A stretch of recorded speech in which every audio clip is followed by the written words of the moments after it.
2023年的最后一天，我们从原神开始回顾一下今年的收获和感悟。那我们这一年呢，从须弥旅行到了枫丹，和15位新角色相遇，其中有7位是限定5星，1位常驻5星，7位4星角色。不知道在这一年，原神给各位留下了什么印象呢？对我来说，原神在2023年的表现可以用4个字来形容，那就是探底回升。在经历了须弥末期的口诛笔伐以后，枫丹的表现令人满意。不论是主线福卡洛斯的现身，还是支线雷内大师的徒劳，剧情的表现是自神女劈关之后又一大亮点。在角色的设计上，从0+0最强的海哥到1+1龙王笑傲提瓦特，强度的格局又迎来了一次地震。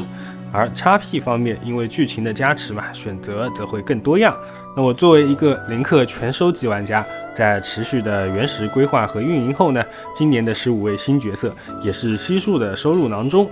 所以纯粹只看游戏本身带来的体验，原神的表现依然是在上升的。但是我们都知道，游戏体验除了游戏本身的体验外，社区的节奏、游戏间的比较也是牵动了很多玩家的心，所以原神的口碑和热度在2023年，我认为还是有较大程度下滑的，而且我判断以后也很难回到从前的状态。从外部环境上来说呢，走出疫情和版号寒冬，让原神迎来了竞争，玩家的选择变多，但因为生活正常化，所以游戏的时长也在缩短，加上还有自己妹妹星穹铁道的竞争。虽然2款游戏是不同的赛道，但因为更多的福利、更优化的设计、更契合当代玩家的节奏，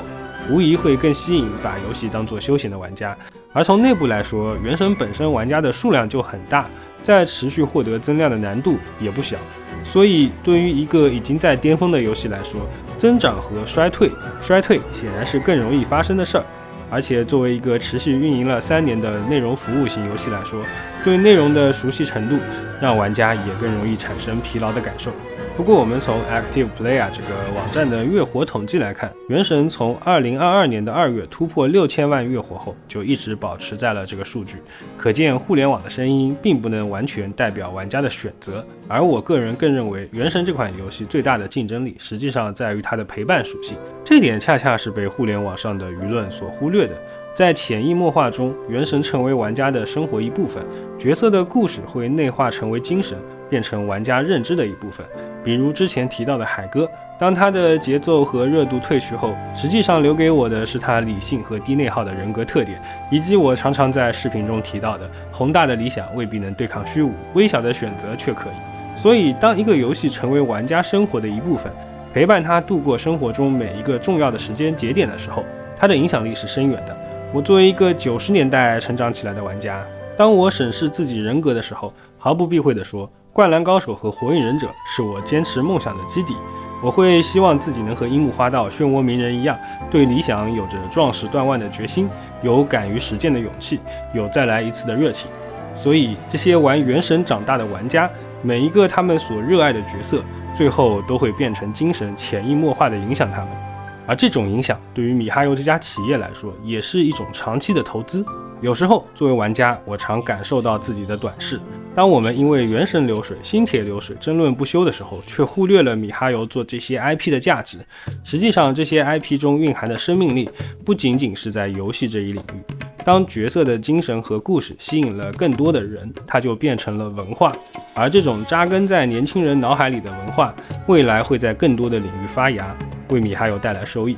看看这一次次的联动，一次次的公益，虽然主营业务是游戏，但我很确定米哈游的目标不只是做一家游戏企业，而是利用手里的 IP 整合资源，做一家综合性质的公司。游戏只是当下它用来表达文化内容的载体，而除了游戏之外，看看它投资的领域，又会发现米哈游的学习能力真的很强。你猜为什么须弥做了虚空系统？特尔克西历险记是关爱孤独症，软梅的故事又和生物科技有关，因为米哈游投了脑机接口，和上海瑞金医院成立了联合实验室，而且还真的通过这种技术去治疗抑郁症。抛开游戏玩家这层身份去看，一家企业在自己投资的领域真的有学到东西，并且应用到自己的产品中去，这样的企业就和一个学以致用的人一样，用知识和实践去改造自己，改造环境，战斗力是很强的。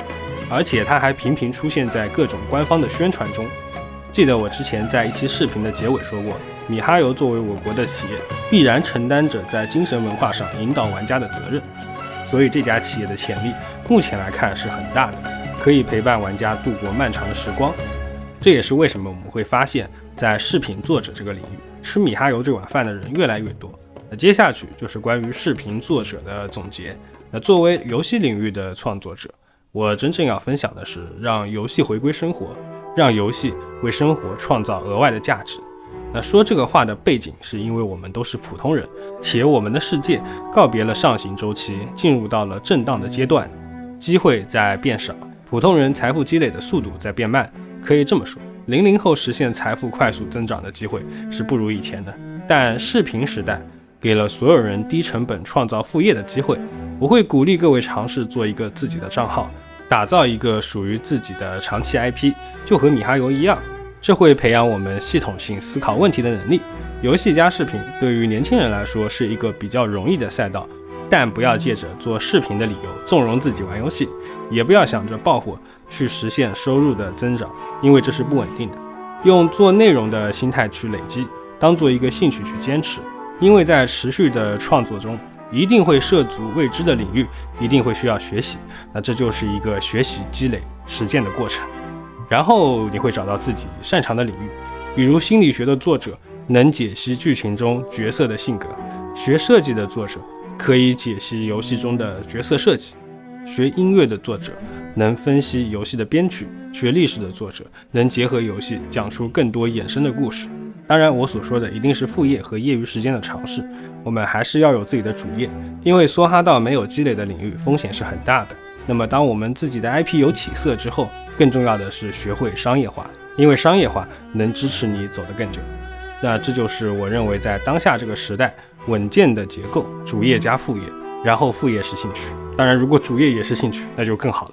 那么当下我们所处的阶段，我觉得用潜龙勿用来形容最为合适。有危机有风险，但不要急躁，要累积自己的能力，并且相信自己。因为其实大部分的年轻人出生就在高增长的时代，突然停下来甚至开倒车会很不习惯，试着把自己的预期调低一些会好很多。人生是一场马拉松，但我们的教育总在告诉我们是100米赛跑。今天说高考完了就好了，明天说考个好大学就好了，后天说找个好工作就好了。那实际上每一件事都只是生活中小小的里程碑，我们的生活一直在继续，挑战也会一直出现，不以我们的意志为转移。因此要把自己学到的东西消化成自己的能力，用来克服下一个挑战。没有挑战的时候，偶尔摆烂躺平放松心情也是好主意，不用全程紧绷，避免无意义的内耗。这些反而是我们社会一直在教育中忘记告诉我们的事儿。太多的成功致富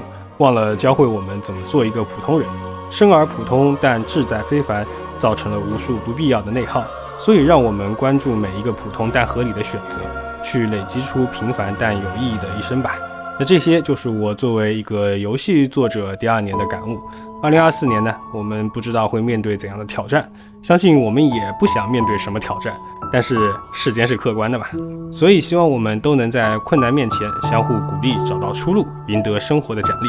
那么再见2023，愿2024能善待每一个善良努力的人。